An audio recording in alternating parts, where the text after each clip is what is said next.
Tensions are escalating in trade relations between the United States and Canada, threatening to erupt into a full-blown tariff war.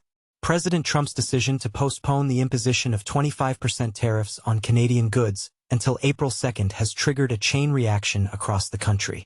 In response, Canada has also decided to postpone the second wave of retaliatory measures worth $125 billion until April 7th, while the initial tariffs on $30 billion worth of American goods remain in effect. British Columbia finds itself in a unique position amidst this complex situation, serving as a crucial link between the continental U.S. and Alaska. The province intends to introduce legislation that would allow it to levy fees on commercial vehicles traveling to Alaska in response to President Trump's tariffs. British Columbia Premier David Eby stated on Thursday that this decision aims to send a clear message to the president, Alaska's Republican representatives in Congress, and the state's Republican governor. The bill opens the door for British Columbia to insist that low-carbon additives for gasoline and diesel fuel be produced exclusively within Canada. This move is underpinned by the province's desire to strengthen domestic production and reduce reliance on imports. Furthermore, the bill provides the province with new leverage to eliminate internal trade barriers, which is part of Canada's broader strategy to strengthen its economic independence from the United States. Despite the Trump administration's concessions in lowering certain tariffs in trade with North American partners, Canada's position remains firm. Premier Eby emphasized that Canada has no intention of abandoning the retaliatory measures implemented in response to the U.S.'s protectionist policies. We cannot tolerate these constant threats and the state of uncertainty. Our task is to protect the interests of Canadians, Eby stated, expressing deep disappointment in the actions of the United States. We will not back down until President Trump removes these threats from the agenda. Eby noted that while the immediate imposition of tolls is not planned and the number of trucks affected will be relatively small, the move sends a clear signal about the growing tensions between the long-standing allies. Canada is increasing the pressure on the Trump administration, seeking to convince it to abandon the tariff plan that damages the Canadian economy and undermines the principles of free trade. In response to the trade war unleashed by the White House, which the country never wanted, Premier Eby declared the need for a decisive response. Emphasizing that the initial measures are just the beginning, he announced the introduction of additional tools to protect the economy from this persistent economic aggression in the coming weeks. The government of British Columbia plans to soon introduce a Retaliatory Measures Act, empowering the province with new mechanisms to protect jobs, businesses, and promptly address issues related to the trade conflict. The proposed measures include eliminating interprovincial trade barriers to strengthen British Columbia's internal market, requiring that low-carbon fuel additives for gasoline and diesel fuel be produced exclusively in Canada, and introducing fees or levies for American commercial vehicles using the province's infrastructure to transit to Alaska. Premier Eby emphasized that these tariffs are a serious mistake by the Trump administration, harming families and businesses on both sides of the border. The provincial government does not intend to stand idly by when it comes to the interests of British Columbians and is prepared to use the full range of available measures. One of the first steps was to instruct the British Columbia Liquor Distribution Branch to immediately cease purchasing alcoholic beverages from states deemed unfriendly. This decision will result in the removal of American brands from the shelves of government stores. In addition to this, all government agencies and crown corporations in the province have been instructed to prioritize Canadian goods and services, thereby supporting domestic manufacturers. These actions are part of a broader Team Canada strategy, which includes the federal government imposing 25% tariffs on a total of $155 billion worth of American goods. Other provinces and territories are also developing their own countermeasures aimed at reducing dependence on trade with the United States. British Columbia is actively diversifying its economic ties, seeking to enter new markets and accelerate the approval process for major investment projects. The first wave of these projects, valued at $20 billion, is expected to create approximately 8,000 jobs, particularly in rural and remote areas of the province, contributing to the economic development of these regions. In response to economic challenges, Premier Eby has taken the initiative to establish a task force on trade and economic security. Its membership includes business leaders, labor representatives, and Indigenous leaders, underscoring the commitment to a comprehensive and coordinated approach. In parallel, the Task Force on Agriculture and the Food Economy will focus on protecting British Columbia's food supply, an important step in ensuring the region's food security. The British Columbia Lumber Advisory Council is developing a diplomatic and trade strategy designed to protect the province's interests in the ongoing lumber dispute. This move demonstrates the province's commitment to actively defending its economic interests on the international stage. To coordinate all of these efforts, a cabinet committee has been formed to oversee the government's comprehensive response to emerging challenges. These decisive measures underscore British Columbia's commitment to protecting its economy, workers, and businesses from the impacts of American tariffs. At the same time, the province seeks to strengthen its trade and enhance long-term economic resilience. What is Canada's role in the broader context? Canada plays a key role in connecting Alaska to the rest of the United States. Alaska, as a geographical exclave, does not have a land border with the main territory of the United States, making transit through Canadian territory vital for connectivity and logistics. The expansive Canadian lands located between Alaska and the mainland United States serve as an indispensable transit corridor for the movement of people, goods, and infrastructure development. A key link connecting Alaska to the contiguous 48 states is the famous Alaska Highway, also known as the Alcan Highway. This vital artery originates in Dawson Creek, British Columbia, and stretches to Delta Junction, Alaska. Constructed during World War II to ensure the uninterrupted supply of military needs, the highway continues to serve as the primary land connection between Alaska and the rest of the United States. Despite modernization efforts over the decades, a significant portion of the route passes through rugged and sparsely populated terrain, requiring travelers to traverse hundreds of miles through Canadian territory before reaching Alaska.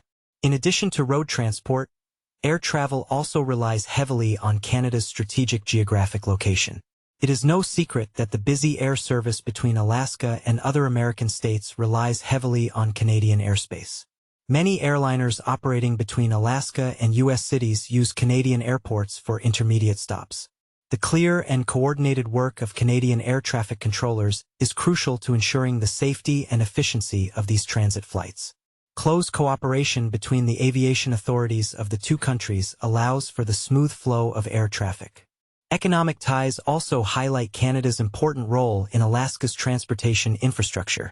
Despite the lack of a direct rail line connecting Alaska to the rest of the states, a significant portion of freight transport is carried out through Canadian territory. The Port of Vancouver, located in British Columbia, serves as a major transshipment point for goods destined for and from Alaska.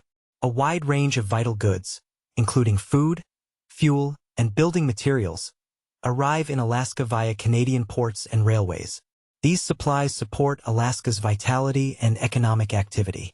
Thus, Canada plays an indispensable role in maintaining Alaska's connections with the rest of the United States. For those traveling between Alaska and the mainland United States by car or truck, crossing the Canadian border becomes an inevitable stage of the journey. Close diplomatic ties between the United States and Canada create favorable conditions for relatively unimpeded border crossings, especially in the areas of trade, tourism, and personal travel. Nevertheless, travelers need to pay close attention to compliance with Canadian customs and immigration regulations, making sure that all necessary documents are in order before crossing the Maple Leaf Country. Another important aspect of the interconnectedness between Alaska and the rest of the United States through Canada is energy infrastructure. Alaska, rich in natural resources, particularly oil and natural gas, relies on Canada as a vital transit route to deliver these resources to American and international markets. The pipeline system and shipping lanes facilitate the transportation of Alaska's energy products through Canadian territory, contributing to both the U.S. economy and global energy supplies. Alaska and Canada are linked by strong economic and logistical cooperation, shaping the dynamics of trade, transportation, and communications between the two regions. Trade between Alaska and Canada has reached an impressive milestone, exceeding $1 billion annually. Alaskan exports to Canada total approximately $596 million, while imports of Canadian products into Alaska amount to $753 million. This active trade provides robust support for key industries, including energy, fishing, and manufacturing, ensuring a seamless supply of essential goods between the regions. In addition to road transportation, maritime routes play a crucial role in the movement of goods and passengers between Alaska and Canada. The Inside Passage, a scenic and strategically important coastal waterway, connects southeastern Alaska with the province of British Columbia. This route is extremely popular for commercial shipping, tourism, and passenger transport. Regular ferry services, operated by the Alaska Marine Highway System and BC Ferries, provide reliable transportation between coastal communities in Alaska and Canada, fostering stronger ties and mutually beneficial cooperation. Ferry services play an invaluable role not only in developing economic ties, but also in supporting the livelihoods of residents, especially in areas where roads remain a luxury. Before we continue, a small request to our viewers. If you find this content engaging, please show your support by clicking the like button. This helps us reach a wider audience. Sharing your thoughts in the comments section is also a valuable contribution to the discussion.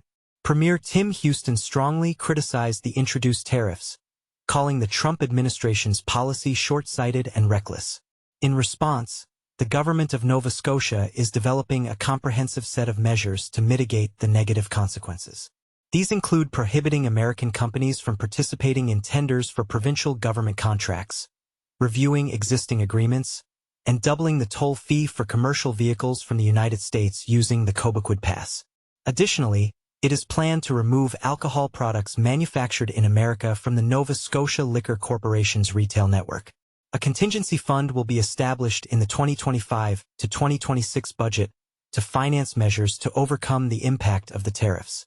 In addition to the immediate measures taken to protect the province's economy, Premier Houston emphasized the need to strengthen the country's internal market, eliminate barriers to free trade between Canadian provinces, and expand access to global markets.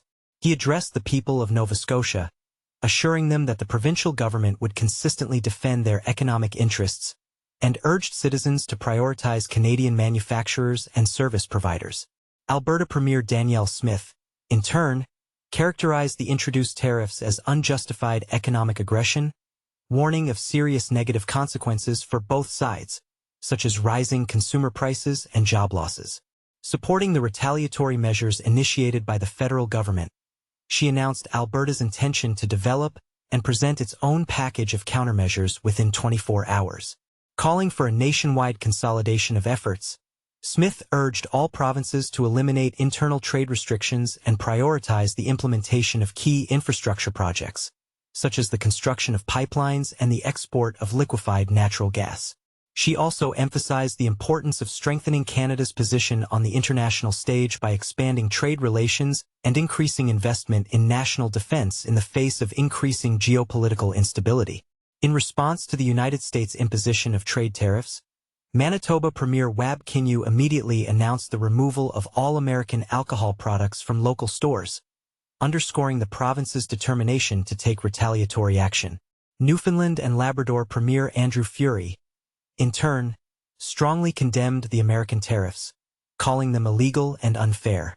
He announced immediate actions, including removing American products from the shelves of the Newfoundland and Labrador Liquor Corporation, reviewing and terminating purchases of American products, and expanding business horizons beyond the United States, with a particular focus on the European market. In addition, Furey announced the creation of a roundtable on Canadian-American trade relations, the purpose of which will be to develop further responses.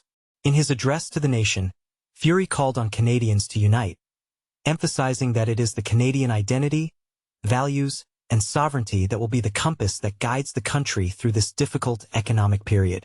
Canada is stepping up efforts to diversify markets, seeking to reduce dependence on the American direction. To this end, Ottawa is offering businesses the opportunity to reorient exports towards Europe, Asia, and Latin America, relying on existing free trade agreements such as the Comprehensive and Progressive Agreement for Trans-Pacific Partnership, CPTPP, and the Comprehensive Economic and Trade Agreement between Canada and the European Union, CETA. The country's authorities are launching a large-scale program of grants and financial support designed to help various industries adapt to the new economic conditions. Provinces are also actively reorienting their strategies, focusing on developing promising markets outside traditional zones of influence. For example, British Columbia is rapidly implementing new projects and is aimed at attracting foreign clients, while the Atlantic provinces are seeking to increase exports of seafood to European countries. And although the United States would seem to be a natural partner due to geographical proximity and established ties, frequent tariff disputes and protectionist measures have spurred the desire of Canadian businesses to seek alternative destinations. Canada already has a number of preferential agreements with the European Union, Asia-Pacific countries, and Latin American countries.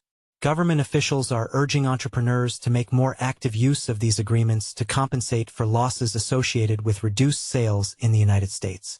The authorities are hoping that increasing exports to Japan, Europe, and other regions will mitigate the negative effects of declining trade with the American market. Negotiations with India and other developing countries are also seen as an opportunity to expand horizons. In addition, Canada seeks to strengthen ties with Mexico and other members of the Comprehensive and Progressive Agreement for Trans-Pacific Partnership, CPTPP, thereby forming a broader free trade ecosystem that either excludes the United States or at least reduces dependence on it. In a changing global trade environment, Canadian manufacturers and farmers are showing wonders of adaptability, redirecting resources, finding alternative sources of raw materials, and paving new ways to export their products. Retailers, in turn, are reorienting themselves to the domestic market and foreign suppliers, trying to replace American goods with Canadian counterparts or imports from other countries. This transformation process, which takes time and effort, is fueled by the urgent need caused by the current tariffs. Trade disputes between the United States and Canada, two longtime allies, have a rich history. Over the decades, the countries have experienced many disputes, but some of them have become particularly acute and protracted. Take, for example, the conflict over softwood lumber, which began in 1982 and has not lost its relevance to this day. American timber industrialists persistently accuse their Canadian counterparts of unfairly subsidizing the industry, which, in their opinion, creates uncompetitive advantages. In response, the United States imposed countervailing duties, while Canada strongly rejects all accusations against it. This lumber war has resulted in a series of tariff battles, lawsuits, and temporary agreements, becoming one of the largest and most protracted trade disputes in the history of bilateral relations. But this is not the only example. Other persistent points of tension include Canadian quotas on dairy products, restricting access for American producers to the domestic market, as well as American rules for labeling meat with the country of origin, which were eventually repealed by the World Trade Organization, WTO. In the history of American-Canadian relations, tariff wars have arisen more than once, usually ending in compromise after a period of mutual economic losses. In 1930, the infamous Smoot-Hawley Act, which raised American tariffs to exorbitant levels, triggered an immediate response from Canada, then the United States' largest trading partner. The response was to raise tariffs on 16 categories of American goods, leading to a sharp reduction in trade between the two countries. In 1971, President Nixon, in the midst of a currency crisis, imposed a 10% import surcharge that also affected Canadian goods. This move sparked outrage and tension until a currency agreement was soon reached and the surcharge was lifted. In 2002, the George W. Bush administration attempted to protect the American steel industry by imposing tariffs of up to 30% on steel imports. However, due to NAFTA commitments, Canada and Mexico were exempt from these tariffs. Ultimately, under pressure from international threats of retaliation and a WTO ruling, the steel tariffs were removed. This episode clearly demonstrated that sweeping American tariff initiatives often face strong opposition and lead to undesirable consequences. Between 2018 and 2019, President Trump's administration, citing national security concerns, imposed sweeping tariffs on steel and aluminum imports. In response, Canada promptly imposed retaliatory tariffs on American steel, aluminum, and a range of other goods of particular political significance. This difficult period ended about a year later when the United States lifted its metal tariffs in exchange for certain concessions under the updated North American Free Trade Agreement, USMCA. This episode was an important lesson for Canadian leaders, demonstrating that decisive retaliation can bring the United States back to the negotiating table. Furthermore, it reinforced the understanding of the value of a united front. Federal and provincial authorities, as well as industry groups, joined forces to actively lobby their American counterparts in an effort to resolve the conflict. The successful negotiations on the USMCA in 2018 to 2020 have largely shaped the current tactics of the Canadian side. Negotiators learned that a firm response to the brinkmanship tactics characteristic of the Trump administration is the most effective approach. Prime Minister Justin Trudeau's stance in 2018, expressed by the words, "Canada cannot be pushed around," set an important precedent, setting the tone for further action. The recent tariff threat has once again demonstrated that Ottawa and the provinces are ready to react decisively and in a coordinated manner.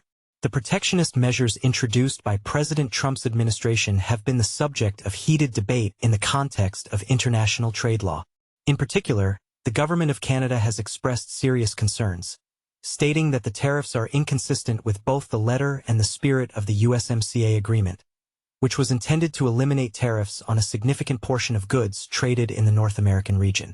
Unlike targeted disputes concerning specific provisions of trade agreements, the new tariffs, reaching 25% on Canadian imports, represent sweeping measures that many experts believe are clearly contrary to fundamental principles of free trade. Moreover, these measures appear to violate key World Trade Organization (WTO) norms regarding most favored nation treatment and bound tariff rates, unless justified by a national security exception. The U.S. administration is expected to argue that the tariffs are legal, citing exceptions in trade agreements to protect national interests. President Trump declared a national emergency in response to the proliferation of fentanyl and attempted to link Canada to this threat, arguing that tariffs were necessary to exert pressure and force more aggressive action to combat cross-border drug smuggling. The imposition of comprehensive tariffs motivated by health and safety concerns represents an unprecedented step, raising doubts about its compliance with WTO rules, which are cautious about expansive interpretations of national security. In Canada's view, this is a clear abuse of the exception. Canada has the right to challenge these tariffs by initiating a dispute settlement process under the USMCA, which provides for consultations and the possibility of a panel ruling. If the United States refuses to remove the tariffs despite an adverse ruling, Canada will have the right to retaliate. Without waiting for the completion of a lengthy judicial process, which usually takes more than a year, Canada immediately imposed retaliatory tariffs to protect its economy. Concurrently, Canada may file a complaint with the World Trade Organization. However, the effectiveness of this step will depend on the United States' willingness to abide by the panel's decisions. In addition to formal disputes, Canada also has other legal instruments available under the USMCA, such as the suspension of concessions, which is another leverage point in this situation. It seems possible to challenge the actions of the United States in national courts. However, as practice shows, American courts tend to grant the president considerable discretion in matters of imposing trade restrictions, especially if they are declared under emergency powers. Thus, the most likely scenario for resolving this issue appears to be reaching a compromise through negotiations and political pressure, rather than achieving an outright legal victory. That concludes our broadcast for today. Thank you to everyone who joined us. Your participation is very important to us. If you found the information presented to be useful or inspiring, please show your support by liking and subscribing to our channel to stay up to date with new publications. Your support means a great deal to us. We invite you to watch another video from our channel, which you can see on the screen.